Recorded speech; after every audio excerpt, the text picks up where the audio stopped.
YouTube অ্যালগোরিদমের ওপর নতুন update চলে এসেছে।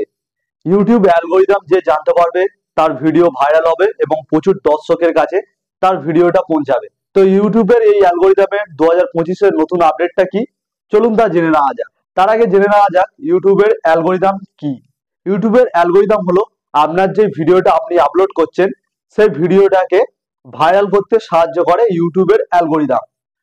আগে ইউটিউবের অ্যালগোরিদম কাজ করতো ইউটিউব ভিডিওর ওয়াচ টাইম, মানে আপনি যে ভিডিওটা আপলোড করেছেন তার ওয়াচ টাইম এবং সিটিআর, অর্থাৎ আপনার ভিডিওর থাম্বনেলটা কজন ক্লিক করেছে। যতজন আপনার ভিডিওর থাম্বনেল ক্লিক করবে এবং আপনার ওয়াচ টাইম যত বেশি থাকবে, ইউটিউব সেটাকে বেশি প্রমোট করবে, বেশি অডিয়েন্সের কাছে পৌঁছে দেবে। এবং এখন তার সঙ্গে নতুন দুটি আপডেট আরো যোগ হয়েছে। একটি হলো আপনার ওই ভিডিওর মধ্যে লাইক কতটা পড়েছে এবং সেই ভিডিওর মধ্যে আপনার কমেন্ট কতটা হয়েছে।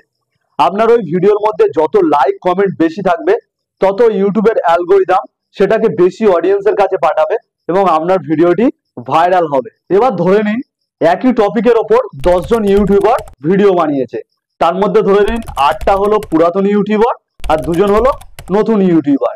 এবার এক্ষেত্রে ইউটিউবের অ্যালগোরিদম কিভাবে কাজ করবে দেখুন।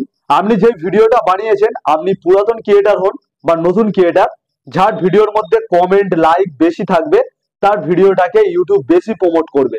হয়তো দেখা গেল নতুন ইউটিউবারের এক্ষেত্রে লাইক কমেন্ট বেশি, তো সেক্ষেত্রে নতুন ইউটিউবারদের ভিডিওটা বেশি প্রমোট করবে ইউটিউব।